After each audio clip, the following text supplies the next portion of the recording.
nama saya Rudia Kamaria, NIM B1A119248. Di sini saya akan menjelaskan beberapa materi tentang kimia fisika. Yang pertama, materi dan energi.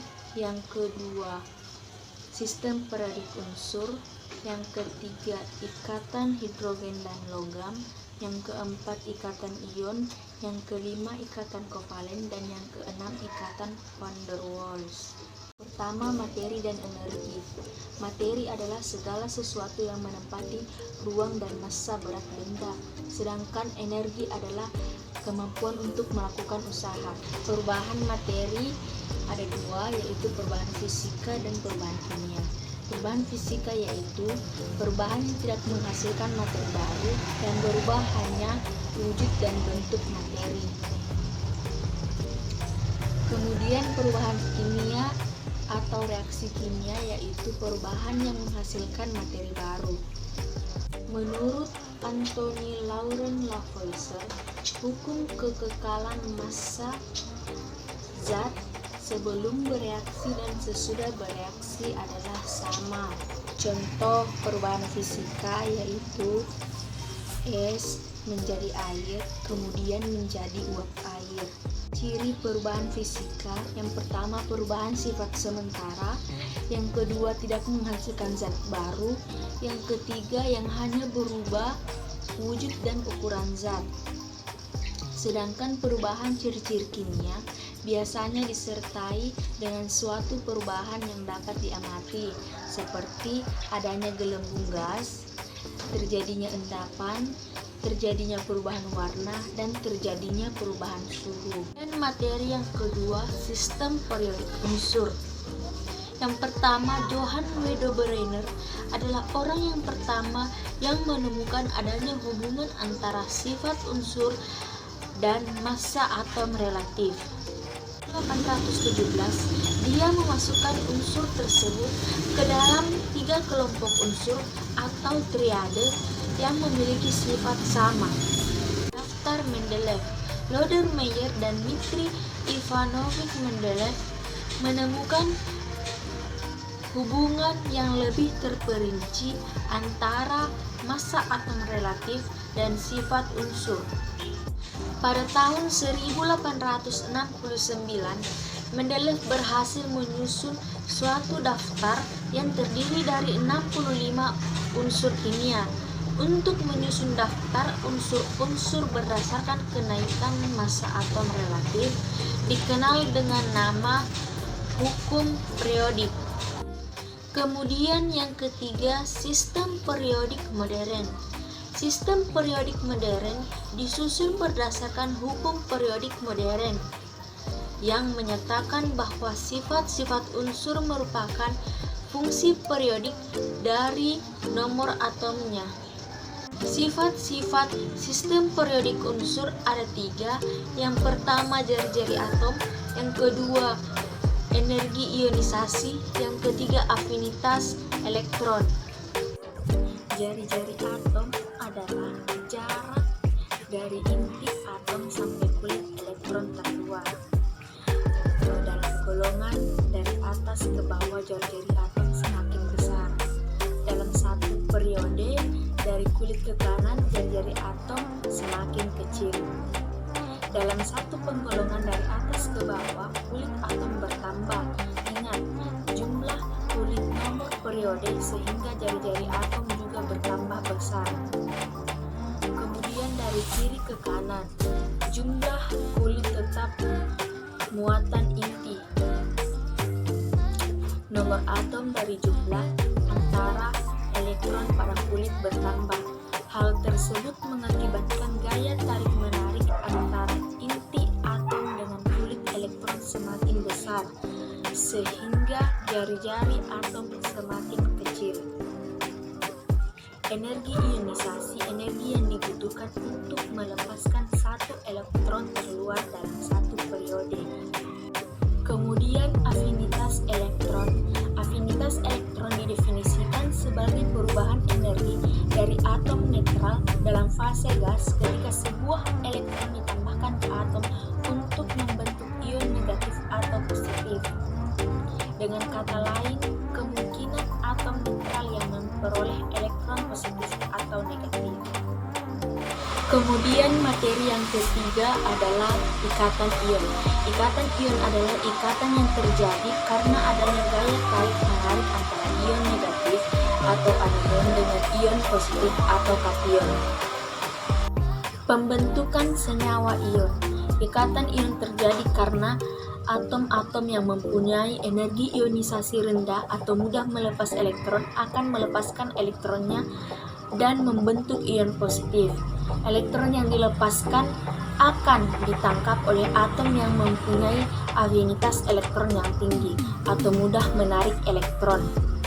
Untuk membentuk ion negatif, yang terbentuk selanjutnya akan saling tarik-menarik dengan gaya elektrostatis, membentuk senyawa yang netral. Jumlah ion negatif dan positif dalam senyawa yang terbentuk mempunyai perbandingan sedemikian sehingga akan membentuk senyawa netral. Kemudian keunikan ikatan ion. Yang pertama, ikatan ion terbentuk antara ion logam atau ion positif dan ion non-logam atau ion negatif. Kemudian penamaan ikatan ionik sederhana dimulai dari nama logam, kemudian diikuti nama non-logam penyusunnya. Contohnya, natrium klorida. Ketiga, ikatan ionik mudah larut dalam air dan pelarut polar lainnya. Keempat, senyawa ionik mudah sekali menghantarkan listrik jika dalam larutan. Senyawa ionik cenderung membentuk kristal solid dengan titik leleh yang tinggi. Kita lanjut ke materi 4, ikatan logam dan ikatan hidrogen. Ikatan logam adalah ikatan kimia yang terbentuk akibat penggunaan bersamaan elektron-elektron valensi antara atom logam. Ikatan hidrogen adalah gaya tarik antar molekul yang terjadi antara atom hidrogen yang terikat dengan atom sangat elektronegatif.